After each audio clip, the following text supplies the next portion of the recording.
Hello and welcome back to Diabetics Doing Things. Really excited to introduce you to today's guest. And I wanted to give a little background information about the Sonia Nabeta Foundation prior to the interview. The Sonia Nabeta Foundation was founded by the Nabeta family in honor of their daughter and sister, Sonia Nabeta, who fought a valiant fight against T1D until she joined the Angels on August 5th, 2015.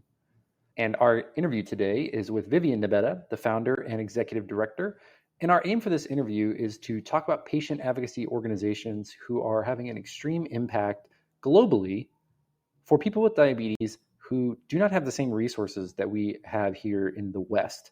So I really want to create awareness about the privilege that we have living with diabetes in the United States and other developed countries by offering the perspective of what it's like to live with type 1 diabetes and type 2 diabetes in places like Uganda. So please enjoy this interview with Vivian Nabeta. All right, hello and welcome back to another episode of Diabetics Doing Things. We are telling the amazing stories of people with diabetes all over the world. I want to focus on all over the world because we're going to have a very international lens to our conversation today. And I also want to talk about the amazing work that our diabetes advocacy organizations and patient advocacy organizations throughout the world are having. And that was really the impetus which led us to this conversation today with Vivian Nabeta, the founder and executive director of the Sonia Nabeta Foundation. Vivian, welcome to the show. Thank you so much for being here today. Thanks for hosting me, Rob and Eritrea. I'm so glad to be here. It's been a long time coming, this conversation, so I'm glad to sit with you today. We're so glad that you're here as well. And it has been a long time coming. And I want to at least add a little bit of color commentary for how I was introduced to SNF via social media. It's probably been 6 or 7 years now. And there was some work that you guys were highlighting about camps in Uganda.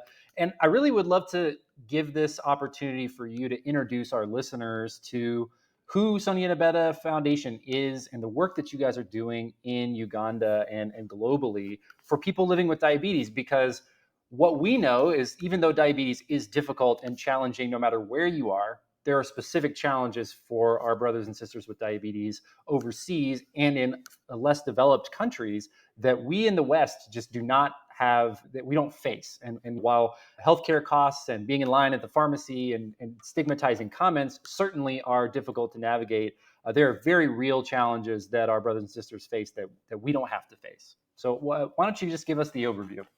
The overview, I guess, of the SNF. We are probably in our 8th year of existence. We were founded in 2016 legally. However, our work didn't really take off until 2020. And we at SNF believe, I think our vision is very colorful. It's one that we believe in a world where children with type 1 diabetes in Africa have an equal chance at long, healthy, productive, and gainful lives. I mean, it's simple, but getting there, the journey there is really hard. We currently work in 3 countries. Uganda, we run out of 33 clinics all over the country. And in Ghana, we have 1 clinic that we work out of. And then in Malawi, we partner with Partners in Health to host camps there for children with type 1 diabetes. We are yet to brick and mortar over there, but really we are community builders and our work really does focus on the clinical aspect. Sure, that's, we believe, is 20% of the outcomes. The good health outcomes come out of access to insulin, access to a syringe, and all the clinical pieces. However, the other 80%, which is the socioeconomic piece, psychosocial piece, the social determinants of health, is where we really want to make a difference. Because as you said, the struggles of diabetes worldwide are there just from having the condition. However, if you're faced with abject poverty, that's a new dimension that needs to be addressed for you to have a chance at long, healthy, productive, and gainful lives. Well said. I think starting with the basic access, you mentioned syringes or test strips, things where in the US, we're talking a lot about insulin access or CGM access. And in the UK, automated insulin delivery is now the standard of care. The rest of the world is further behind. And I want to applaud you. First of all, you said, from 2020 to now to be in 33 clinics across Uganda is just dramatic amount of work and impact. So will you tell us a little bit about, as you've been involved with life with diabetes in Uganda? Let's start with Uganda specifically. What is the day-to-day diabetes management or even just lifestyle like for a person with diabetes in Uganda? And How has the presence at these clinics really impacted those populations in a very short time? Okay, that's a big question. And I think I'd like to break it up into, or maybe just spotlight the fact that Uganda, like any country, has an urban setting, perhaps a rural setting. And I think the difference would be a rural setting in Uganda, Uganda, or Malawi is like it's, 80% of the country is rural. And so that a warrior in the rural setting fundamentally faces different challenges than one in an urban setting or peri-urban setting. So that distinction is actually important. So there's disparities at the global level, country level, right at the local level. And these are tricky to address, but we do understand that broadly speaking, the challenges are at the very least related. So for a warrior that's in a rural part of Uganda, let's say Lira, today, right now, we're hosting a camp in Lira, 4-day camp. And some of the things that are emerging out of there, Lira is in North Uganda. It's rural, and it's basically a town that was ravaged by a lot of warfare and all of that. So poverty is endemic.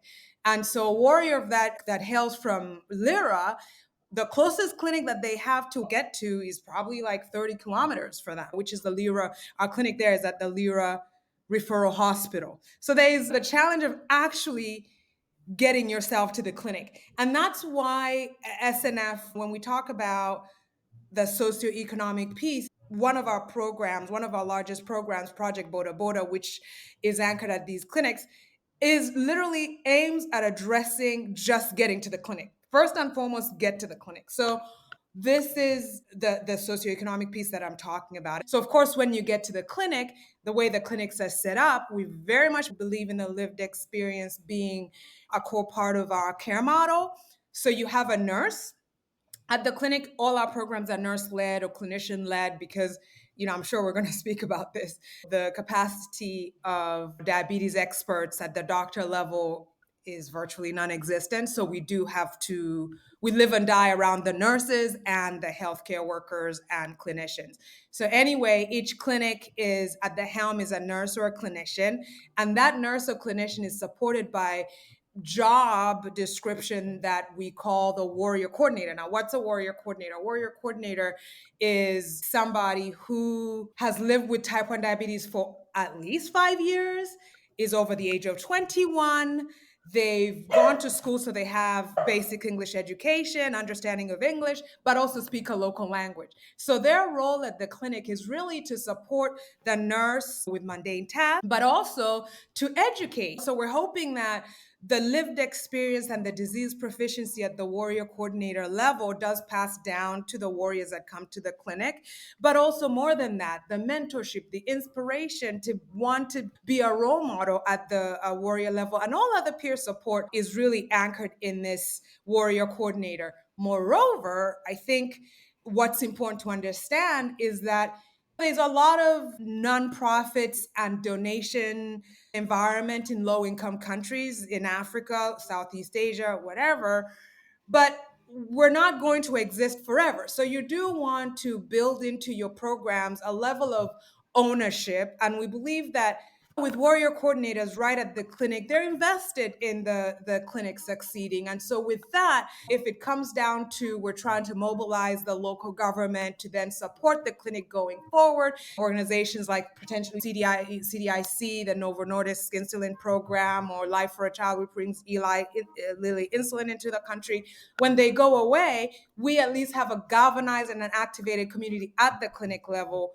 to really ensure that care continues, even if it's in a shaky way. So that warrior coordinator role at the clinic is exceptionally important. And we find that it does galvanize the community, and we have high engagement at the clinic level, which is great. So I am really good friends with one of your program warriors. Hamida is a good friend of mine. Yes, yes, She yes. is amazing. I met her in Abu Dhabi, and I think that is what really why I was like, Rob, we have to have them on the program because there was just so many things that she made a room of people who had never had to consider these types of disparities before. Like when she was talking about load shedding, which I thought was so interesting when she was like, think about having to charge, like me, I constantly never have my pump charged. Like notoriously, I never charge my insulin pump because whatever.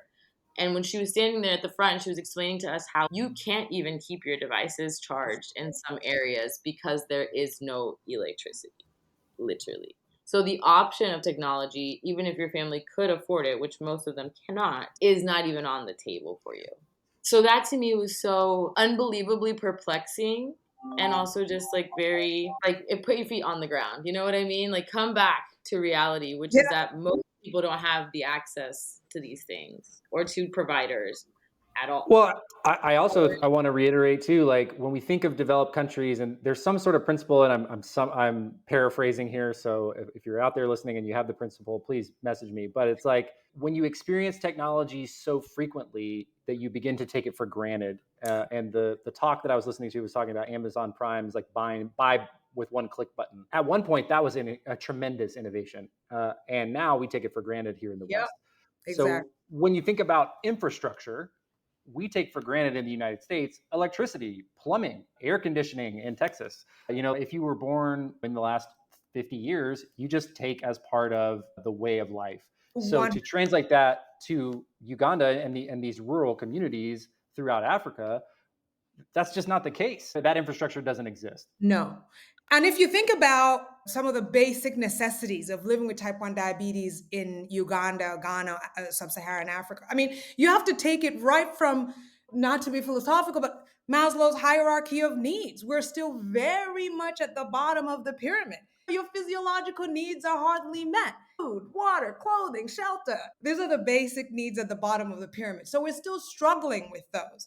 Then you think about the next level of the pyramid, safety and security.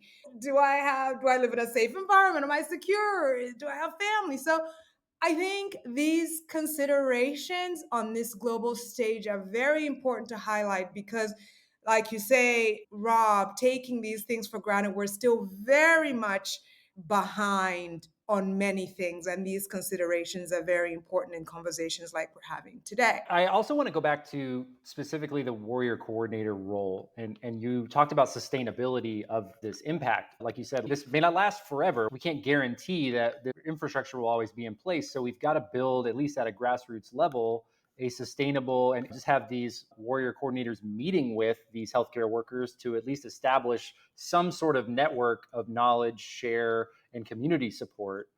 And what you're also describing is like community support impacting public health outcomes on honestly one-to-one basis, which is something that Airtray and I talk about a lot in terms of a friend with diabetes is a friend indeed, because they can give you information that otherwise you may not have ever found, even if you have access to the internet or other resources. So how do you and SNF identify these warrior coordinators? You listed the criteria. Where do they come from, and how have you built this framework in these, just in Uganda, for example, the 33 clinics, to leave a grassroots framework for impact long term?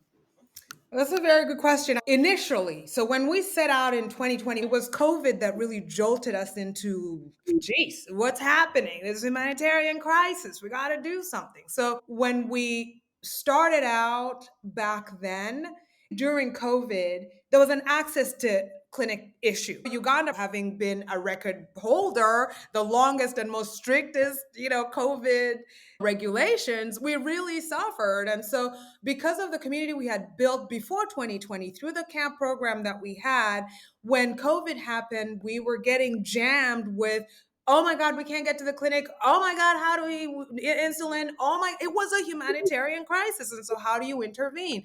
And so it was in that COVID crisis where the older warriors are sort of emerging. Oh, I can ride a bike and go here. Oh, I can do this. Oh, my father is a boda boda driver. Boda boda, by the way, FYI, is a motorcycle taxi, a local term for a motorcycle taxi in Uganda. Very ubiquitous. So we were coordinating through those boda bodas to deliver insulin, whatever. So a program was developed out of that, but it was really seeing that it's the older warriors that are willing to do this extra work. So it was like, ding, ding, ding. We have a resource here. And so now with the clinics that were being established within the hospital network in Uganda, it was a question of, okay, so insulin comes in Uganda, there's two insulin programs.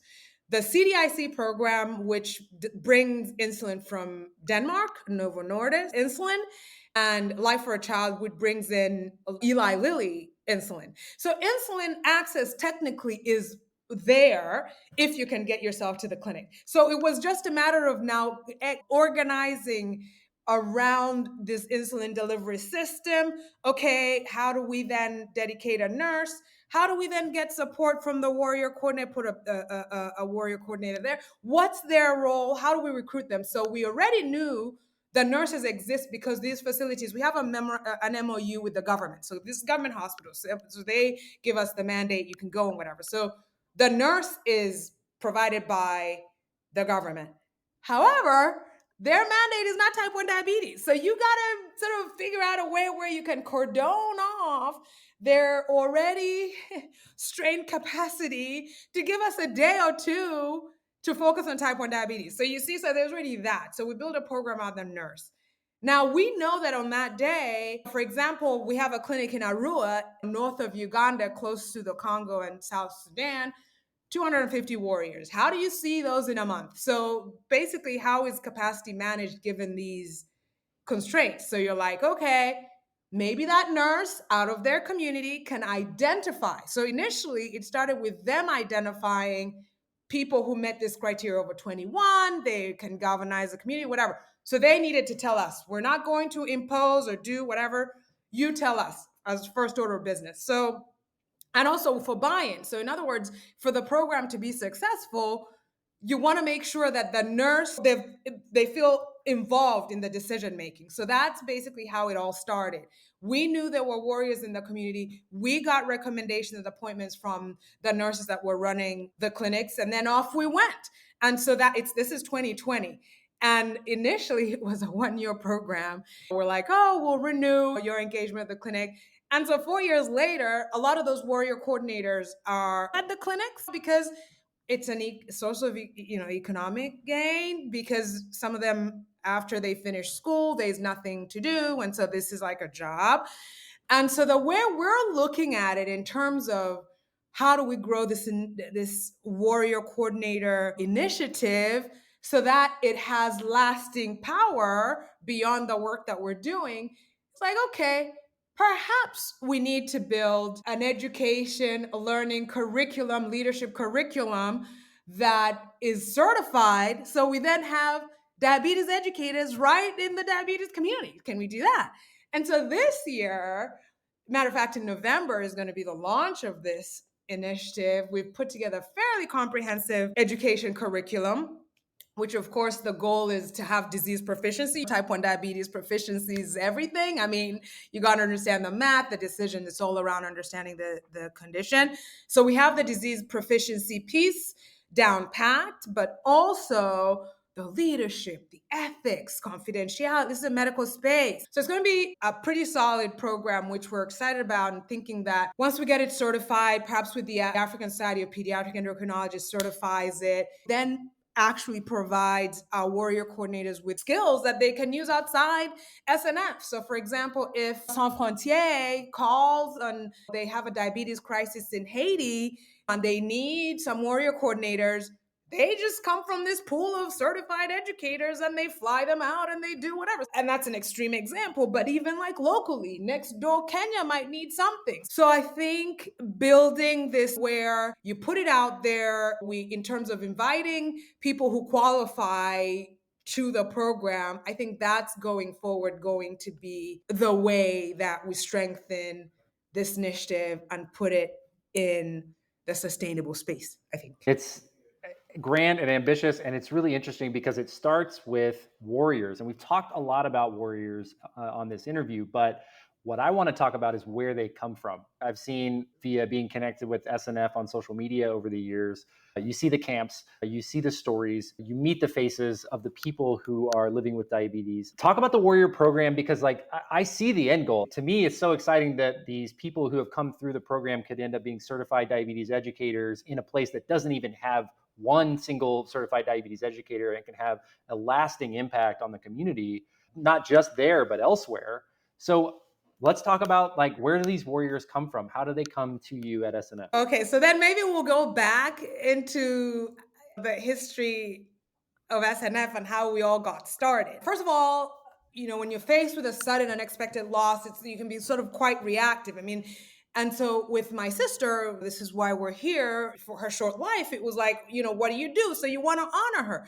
And then what she used to say back then, it was like, oh, how do people who live below the poverty line manage? This is such a financially and emotionally demanding condition. So back when we started, it was more of a, she used to say this, we should put a foundation together, we can figure it out later. It was sort of like, just go, you know what I mean? And so with that background, and we thought only thing we could do at that time was, let's see if we can build a community of people who share in this condition. So that's really the little mandate that we had. Not a grand vision, nothing.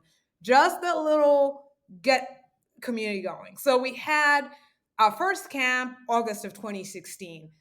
So we pulled together, again, because of these insulin donation schemes that existed, there were sort of warriors here and there. So it was easy to get those first 65 warriors, of which, by the way, Hamida was one of them. And Hamida shone right off the bat. You couldn't miss her at that, She's the camp. sweetest human. So they all came together. And I think Hamida is a great example, but I'll also give one, Patrick Peck Okema. He's now a certified nurse. So they came to camp as campers. Literally, let's just see this community. We were not even, I actually cringe almost, back then, we were just getting them together. We didn't even have like a real the way it run and how it runs right now, it's like night and day. Now we have teams. Now you have follow-up after camp, whatever. Back then, it was just like, let's just hang out. It was a hangout, for 4 days. We didn't have policies, this and that.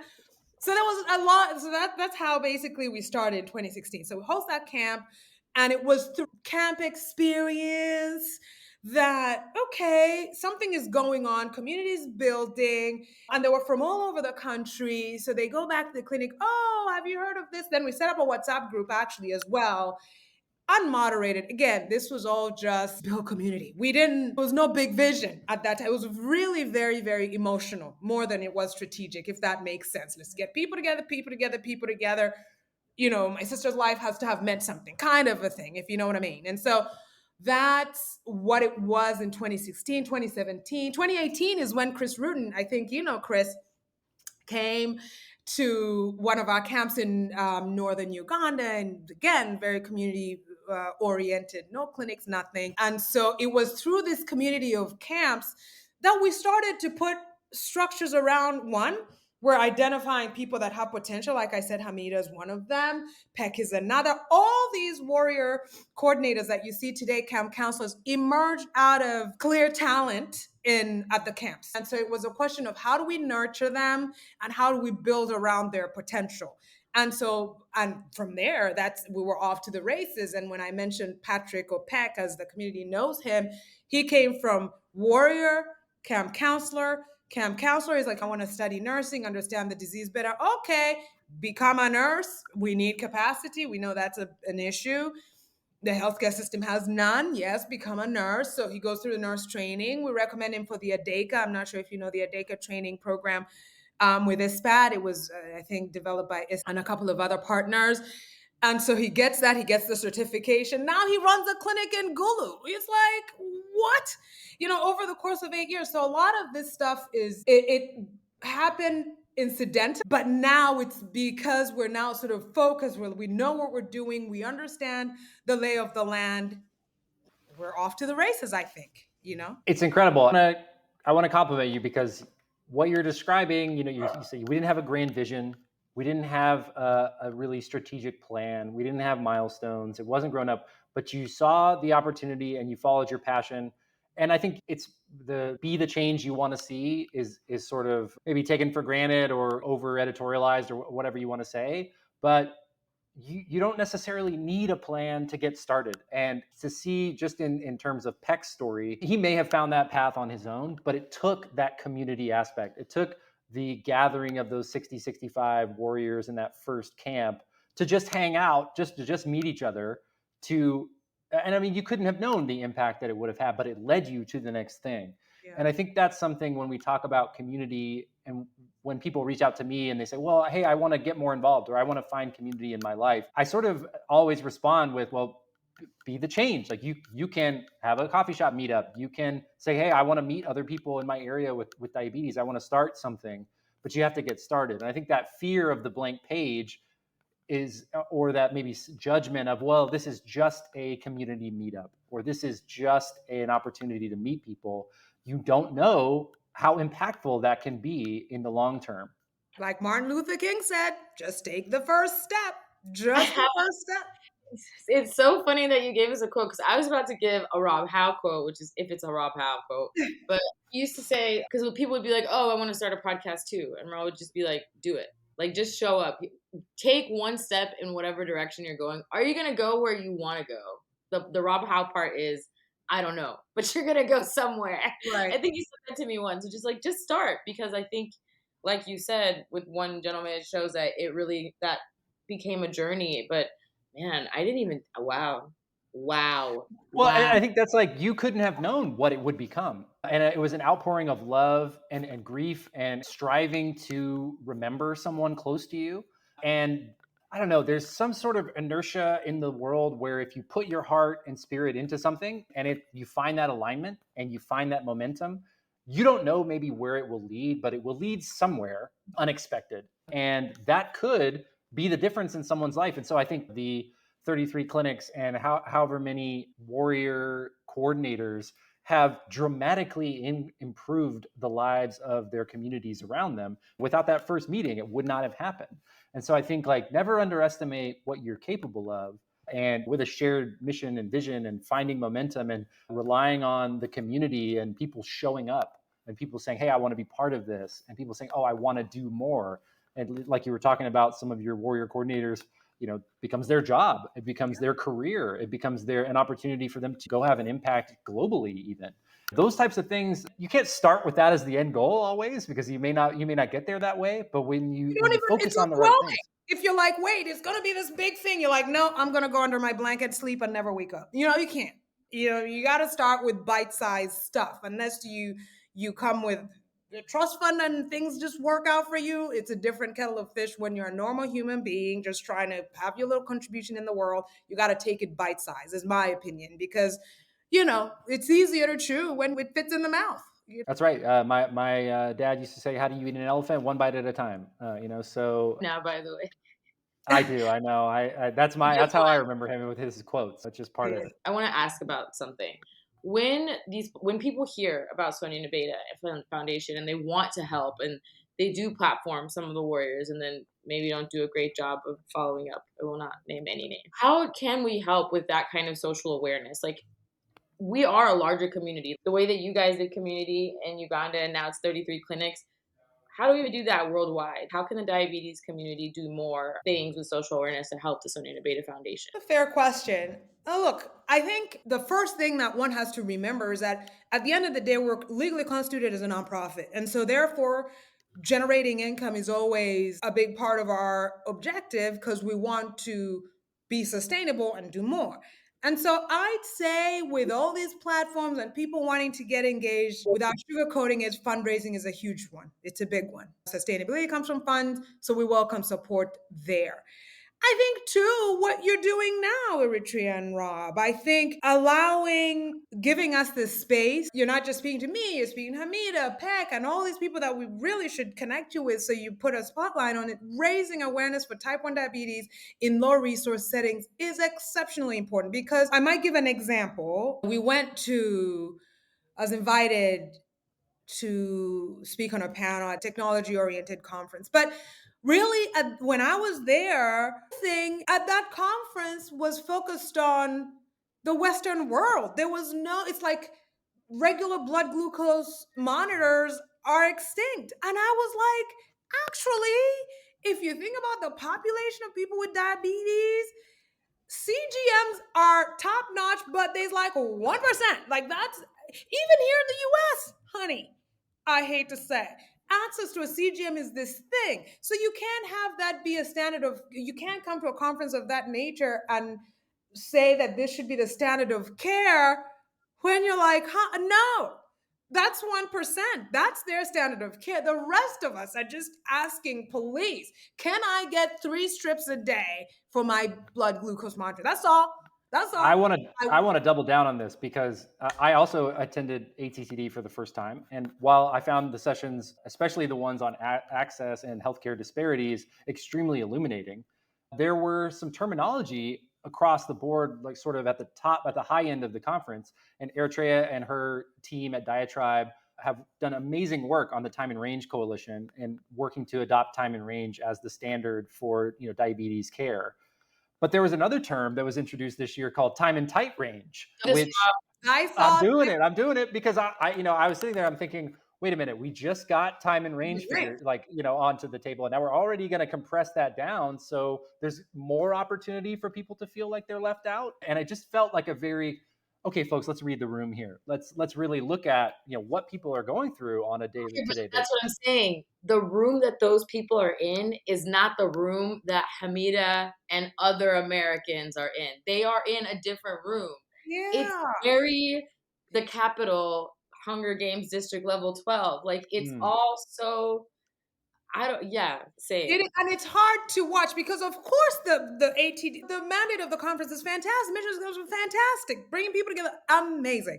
I just think in terms of how these global platforms are organized, it can be done in a way that is sensitive to the world as the world, not the world of the 1%. Because even at that conference, I feel like the conversation, actually, Hamida was on a panel. She only participated digitally on the panel. But that session, this is a 4-day conference in a country which has all sorts of touristy things that might be interesting to the participants. But the panel happened on the last day in the afternoon. People are done. They want to go see the Dave Museum or whatnot. You know what I mean? So you can't even get engagement from the participants that came for this thing. It's just based on how you can do it in such a way that you're slotting these important conversations. The Madison Square Garden, you know what I mean? Like, give us some Madison Square Garden space. We will. And to their credit, I will say that at the conference where I got to hear Hamida speak in person, it was the primary focus of the event. ISPAD, it was one of the largest rooms. It was jam-packed. I was there for ISPAD in Abu Dhabi, and Hamida was the second speaker, and she got a standing ovation. Like, I'm talking, the room was full. So I will say that some conferences are different than others, and it does suck sometimes when that happens on a European scale. But my only thought can be, just because I am at Diatribe, is that if we can get time and range to be the metric and to be the standard, then it will become a thing where everyone in Uganda will have a CGM because they will have to have one, right? So I'm hoping that is the goal that we all have, and that's how I cover my eyes and sleep at night, everyone. Yeah. Ladies. And it's not at all a bad goal. I think that, there's a lot of research that's going on right now. One of our partners, Dr. Terry Piloya, one of the 4 pediatric endocrinologists in Uganda. There's only 4. Burkina Faso has 0. Malawi has 1. Ghana has 4. So these are like rare commodities. Anyway, Dr. Terry Piloya, in partnership with Dr. Tony Moran out of the University of Minnesota, are leading, currently ongoing, a study on the applicability of CGMs in low resource settings. So, of course, the conversation is happening, and as it should happen. We do want it to be a standard of care. But those conversations have got to take into considerations what are the barriers for adaptation, and how can we address those barriers to adaptation. It doesn't take away from the conversations that are happening to even advance the CGM into something even better. Not at all. That should happen. It's just allow us to speak about how we get there as well. Correct. Yeah. That's all. Of course. And I think, too, it just speaks to the need for more conversations about what life is with diabetes is like for the majority of the world outside of, the US and first world countries and Eurocentric countries where we take democracy for granted, to be frank. And we take infrastructure and we take healthcare for granted. Just hearing so many ideas. You can fit all of the endocrinologists in 4 countries in one SUV.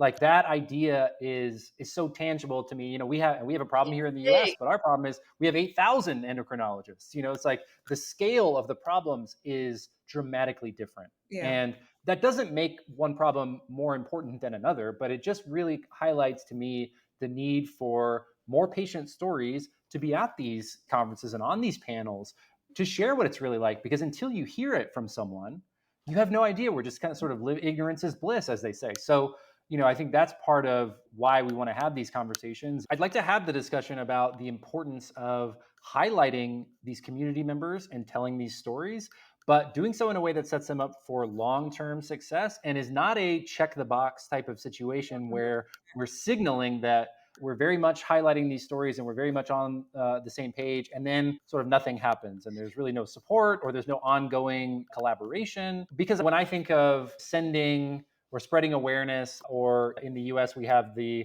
donate $1 to support a family overseas type of messaging. And, it feels very inauthentic. So how can we support in a way that is humanizing and actually helps move these causes forward and support these people, and make sure that we're not doing so in a way that is inappropriate? See, this is a big conversation and we could speak all day about it. I do think that tokenization thing is a very sensitive issue, and just addressing it takes a lot, because I know even myself as somebody who speaks on diabetes, and I've been tokenized a lot. So it's a very tough thing. But if we say, for example, bringing global voices from sub-Saharan Africa. Let's take that as an agenda, for example. It is a huge agenda. I think if we can figure out a way to do that in a way that is meaningful, we will have gone a long way, because it starts with realizing exactly what Eritrea said, realizing that, let's speak about Warrior Coordinator X, John. Let's call him John. John comes from Lira. We have a camp right now in Lira. He's never left Lira, the greater Lira area. We facilitate him, he gets a passport. First time he's having a document that has his name on it. Okay? Imagine that person.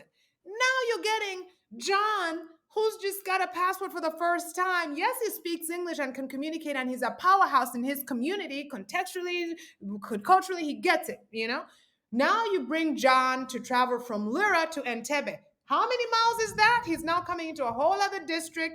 Probably never seen a plane ever. Now you're putting him on a plane and you're dropping him in Amsterdam. There's trains. He doesn't even know he needs to get to the airport 2 hours before the flight. He doesn't realize this document is the one. Nothing. There is no facilitation that gets him from Lira to the airport, making sure that they understand he doesn't have a clue. No And clue. I want to say one more thing. And Mhm. wherever he's going, I'm gonna cry. He's Black. Yeah. He is With Black. an accent. A heavy accent can And so hardly. people are treating him like shit. And I don't know, like I remember as a little kid, and I've seen it before, but like I remember thinking to myself as a child, like, my dad is so smart in Arabic. Like I just remember and like thinking like how he came to this country with nothing and couldn't figure it out because he didn't speak the language. So I think about the people that are being asked to platform SNF, and it frustrates me to no end. It really, really does.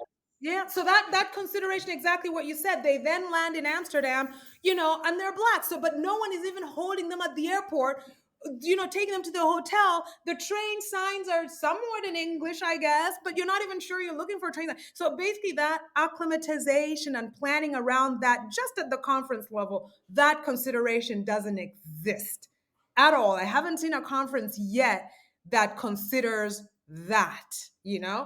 And so, but it's interesting because there is, I came from a conference in II. They were they wanted to bring a warrior coordinator. It was short time for him to get a visa going. But I said, if you're doing this, please make sure that we have somebody escorting this person every stop of the way, so that when he's there, he's set up to succeed. But more than that, after he leaves, there's a community he's engaged in. He can do whatever actionable items he can follow through, whether it's a small little stipend or XYZ that allows him to put a project together, then you follow up with that project. I think all of that at the conference level has to be considered. If you're bringing advocates from low-income countries, please set them up for success right from home to the conference and post-conference. I think that's important. And I think when we think about platforms like yours, for example, here, social media, where, you know, warriors are plucked from social media to come have these conversations, and everyone knows about engagement and likes and all of this. You plunk them on a discussion, and for sure all you're doing it for is checking off the fact that we had a person of color from this other country, whatever, but there is no real follow through after that. So it becomes frustrating. So I think it's just a hope that you, for example, when you reached out to me, we had a frank conversation, and you guys are open and here you're listening and understand that I don't want to come on to the conversation if all I'm doing is checking off a box and nothing else. And I think together your partnership has probably achieved that, and I'm thinking that over time things will be less words and more action. I don't know, but it's hard. It's a hard thing to own in terms of people doing it and doing it incorrectly, and owning that they're doing it incorrectly, and then listening, hearing, and then doing it correctly, trying to do it correctly, or at least as correctly as possible, as thoughtfully as possible. So the episode that we published with Mila Clark on it, we had a really great conversation where we talked about how sometimes in the industry there can't be more than a certain number of us in the room. Because once you get one in the room, then they check the box and they're like, okay, we don't need any more of them. And that can feel really like upsetting and just wrong. But I think also like what you just said is that our partnership really helps, but looking the way I look helps a lot too, because I did talk to certain places that did do what we just talked about and was like, this is fucked up. You can't do that. And it sounds crazy to me that colorism is such a problem, to the point where like I can say things that darker skinned girls can't say because it's palpable coming out of my mouth. It's adorable hearing that white people suck when I say it.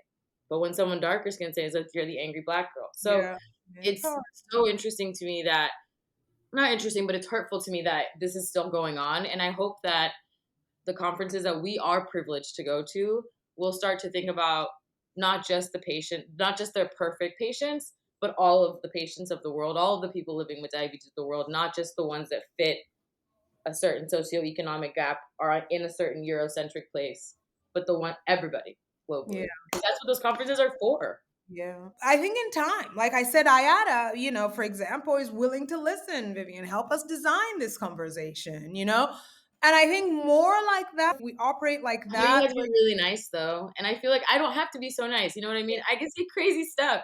And then I watch like some of my counterparts do the work and they have to be so nice and polite and like buttoned up and perfect and 3 times as good as I am. And it just makes me feel rage in my heart. Yeah. No, it's a lot. It's a lot. And so you can imagine the work that's ahead is intense because of some of these idiosyncratic Yeah, for sure. pieces.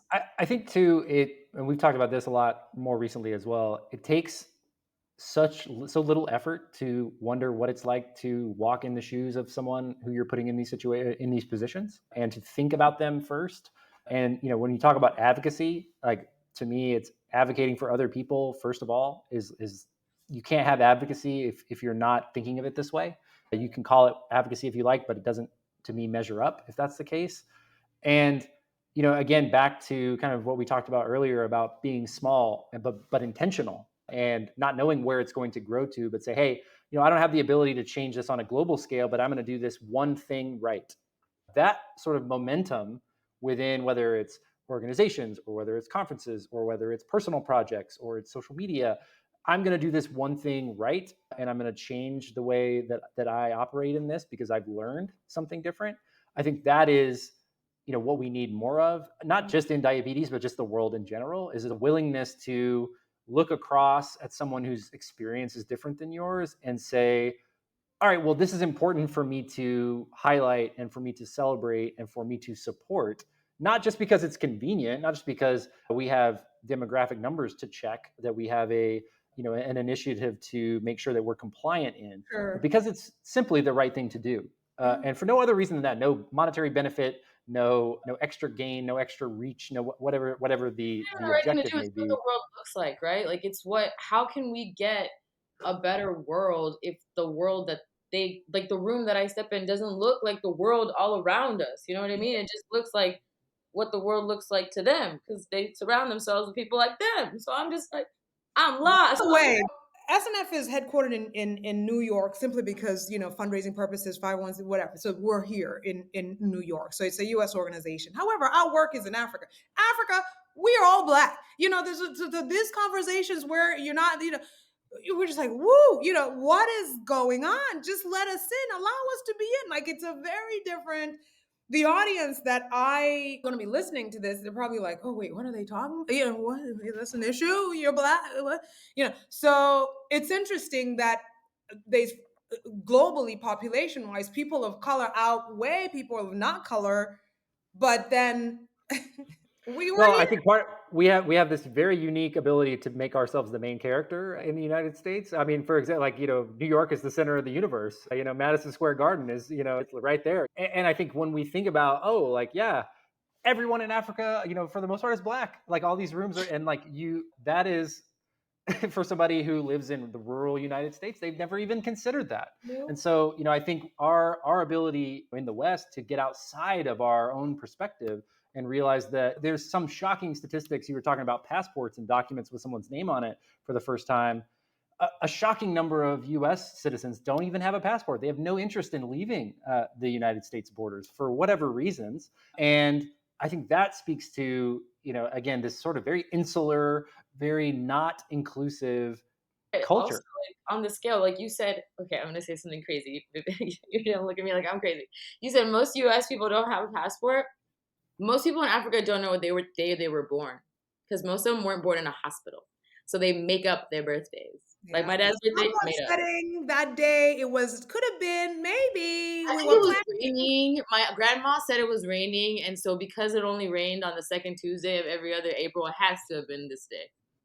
How So many people have we had on this podcast who got CGMs on the first day they were diagnosed? Meanwhile, people across the world, the same age, the same, the same condition, the same symptoms are maybe they get 3 test strips a day if they're extremely lucky, and the insulin that they're given is donated from a program from a country that's never, people have never been there. So it's just very, very different. And I think we as US based people with diabetes, we have our problems. Diabetes is difficult to manage, but we have to get outside of our everyday to think about what our brothers and sisters, and that's what I call them because they are, if we're talking about diabetes community, there's no exclusivity in community. There shouldn't be. And so when you think of that, it's like, oh, well, they don't even have syringes. They have to walk 30 kilometers to get their supplies, sometimes through areas that have conflict. And it's not safe or it's not consistent. And what if the supply chain breaks down? What do they do? They don't have a phone that they can go to the next Walgreens what and if there's go a get their flood? supplies. What if it rains too much in the village and they can't get in the tuk-tuk? And what if they can't get there? Because do you know how long 30 kilometers is? That's a 4-hour walk. Yeah. Crazy. But okay, so you said fundraising was really important. Talking about it on social media platforms really important. Is that all we can do? I think the fundraising piece, of course, and this social media raising awareness is important because that's when we start to break down some of these equity issues on the global scale, at least perspective. Then also we welcome volunteers. I think, when Chris Rudin came, oh my God, he came with his own special skill set. You know what I mean? People looking at this guy who understands them in a way that they never thought they'd be understood. So coming and motivating, because not to, again, use Chris as an example, we've had several volunteers come, but he's one that is known on the platform. He's from Coconut Grove, Florida or somewhere.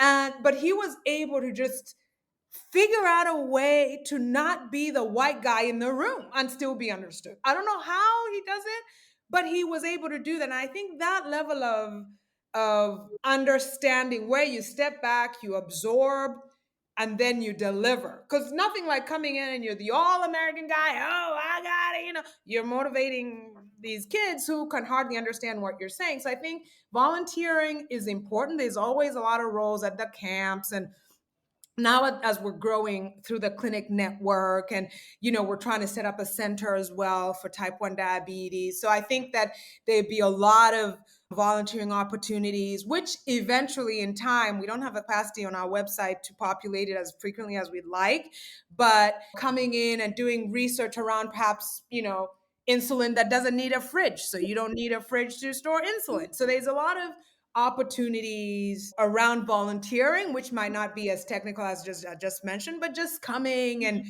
making sure we file things correctly at the camps, and making sure consent forms are signed properly, like little things like that, that you're sitting in your corner, you're not necessarily opening your mouth to speak as a volunteer, but you are observing and understand contextually what's going on, and you're not doing it for social media likes and so on. You see what I mean? You're doing it out of a genuine, authentic I do it for both. reason. Can I come and be in the corner and also do it for social media likes? Because No, I would you like some can. likes. I'll do it for both.